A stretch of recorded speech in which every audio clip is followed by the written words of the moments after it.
अस्सलाम वालेकुम। Class 9th mathematics unit number 1 exercise 1.6 Cramer rule है। इसमें हमने क्रैमर रूल करना है। क्वेश्चन हमारे पास दो लीनियर इक्वेशंस दी गई हैं। क्वेश्चन नंबर 1 का फर्स्ट पार्ट है। तो सबसे पहले हम इनको मैट्रिक्स फॉर्म में लिखेंगे। मैट्रिक्स फॉर्म में कैसे लिखेंगे कि जो लीनियर इक्वेशंस होती हैं उनके हम कोफिशिएंट्स राइट करते हैं रेक्टेंगुलर ब्रैकेट जो होती हैं ना, स्क्वायर ब्रैकेट्स, उनमें। तो हम x का कोफिशिएंट 2 लिखेंगे, फिर y का कोफिशिएंट -2 है तो उसको हम लिखेंगे। फिर नीचे जो सेकंड इक्वेशन है उसमें x का कोफिशिएंट 3 है, 3 को राइट करेंगे, और फिर y का 2 है तो 2 को लिखेंगे। इन दोनों इक्वेशंस में हमारे पास जो वेरिएबल्स हैं वो x और y यूज़ हो रहे हैं, z नहीं है। तो हम इनका अलग से मैट्रिक्स बनाएंगे x y, फिर इक्वल है तो इक्वल लगा देंगे यहाँ पे। और उसके बाद राइट साइड पे हमारे पास दो नंबर्स हैं, 4, पहली इक्वेशन का 4 है और सेकंड में 6 है। तो हम इनका अलग मैट्रिक्स बनाएंगे, 4 और 6 लिखेंगे।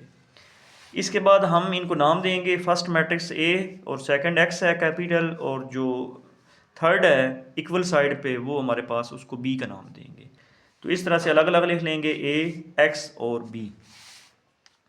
स्टूडेंट्स, हम सबसे पहले जो है डिटर्मिनेंट लेंगे। डिटर्मिनेंट क्या होता है हमारे पास, हम मॉड लेते हैं मैट्रिक्स का, और डायगनल जो एंट्रीज होती हैं उन दोनों को मल्टीप्लाई करके उसमें से जो नॉन डायगनल एंट्रीज होती हैं उनको माइनस कर देते हैं, तो हमारा डिटर्मिनेंट आता है। इसके लिए हम स्ट्रेट हॉरिजॉन्टल वर्टिकल लाइंस लगाते हैं दोनों साइड्स पे। अब ये A है, A का हमने अगर लेना है डिटर्मिनेंट तो हम सीधी लाइंस लगाएंगे जो कि वर्टिकल होंगी, और इसी तरह से राइट साइड पे भी हम इक्वल साइड पे भी इस तरह से सीधी लाइन लगानी है।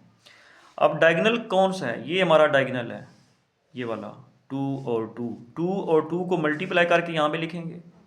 फिर ये नॉन डायगनल, डायगनल के अलावा जो बाकी एंट्रीज होती हैं वो नॉन डायगनल होती हैं, जैसे ये 3 है और ये -2 है, 3 को हम -2 से ज़रब देंगे। तो इस तरह से हम यहाँ पे सेंटर में माइनस लगाते हैं, तो 2 को 2 से करेंगे 4 आएगा, और फिर 3 को 2 से करेंगे तो 6 आएगा, और ये वाला माइनस इस माइनस से जब मल्टीप्लाई होगा तो ये प्लस में चेंज हो जाएगा, ये हमारे पास यहाँ पे प्लस आ जाएगा, और ये 4 + 6 जो होता है ये 10 आ जाएगा हमारे पास। इसके बाद क्या करेंगे, हम AX फाइंड करेंगे। AX कैसे फाइंड करना है कि जो मैट्रिक्स A है उसका फर्स्ट कॉलम उसकी जगह पे हम B मैट्रिक्स को लगा देंगे, तो ये AX बन जाएगा यहाँ पे। और X जो है ये हमने सबस्क्रिप्ट में लिखना है, A के राइट साइड पे नीचे करके लिखना होता है। तो इसका हम फिर डिटर्मिनेंट लेंगे दोनों साइड्स पे। तो ये इसको ओपन करेंगे AX के डिटर्मिनेंट को, तो 4 को 2 से मल्टीप्लाई करेंगे और फिर माइनस लगाएंगे, फिर 6 को -2 से मल्टीप्लाई करेंगे, तो ये बनेगा 6 × -2। 4 2s are 8 और माइनस माइनस प्लस हो जाएगा, 6 को 2 से करेंगे तो ये 12 बनेगा, इन दोनों को ऐड करेंगे तो ये 20। तो इस तरह से AX जो है उसका डिटर्मिनेंट 20 आता है। जैसे हमने AX का डिटर्मिनेंट लिया है इसी तरह से हम अब AY का डिटर्मिनेंट लेंगे। AY जो है पहले हम AY फाइंड करेंगे। AY कैसे फाइंड करना है, ये मैट्रिक्स A जो है इसमें पहला जो फर्स्ट कॉलम है वो ऐसे ही लिख देंगे, 2 3 को ऐसे ही रहने देना है, और ये जो -2 और 2 है सेकंड कॉलम, इसकी जगह पे हमने इस मैट्रिक्स B के कॉलम को राइट कर देना है, 4 और 6 लिख देंगे। तो ये हमने लिख दिया 4 और 6, पहले वाला जो है ये ऐसे ही मेंटेन रहेगा 2 और 3। अब ये जो AY है हम इसका डिटर्मिनेंट लेंगे, तो हम सीधी लाइंस लगाएंगे, वर्टिकल लाइंस, बिल्कुल स्ट्रेट लाइंस लगानी है दोनों तरफ। तो और राइट साइड पे भी हम स्ट्रेट लाइन लगाएंगे। फिर इसको हम ओपन करेंगे, जब ओपन करेंगे तो ये जो डायगोनल एंट्रीज हैं इनको आपस में मल्टीप्लाई करना है। 2 को 6 से करेंगे तो यहाँ पे लिख लेंगे 2 × 6, फिर सेंटर में हमारे पास माइनस आएगा, ये माइनस लगा देंगे, और फिर नॉन डायगोनल क्या है, इनके अलावा जो बाकी एंट्रीज हैं बाकी नंबर्स हैं उनको बोलते हैं नॉन डायगोनल। तो ये 3 और 4 नॉन डायगोनल एंट्रीज हैं, तो फिर हम 3 × 4 लिख देंगे यहाँ पे। 2 को 6 से करेंगे 12 आएगा, और फिर 3 को 4 से करेंगे ये भी 12 बनेगा, तो इनको माइनस कर देंगे, यहाँ पे माइनस लगाते हैं, 12 में से 12 को माइनस करेंगे तो ये 0 आएगा यहाँ पे। तो अब हम फार्मूलाज लगाएंगे दोनों के, x और y की हमने वैल्यूज़ फाइंड करनी है।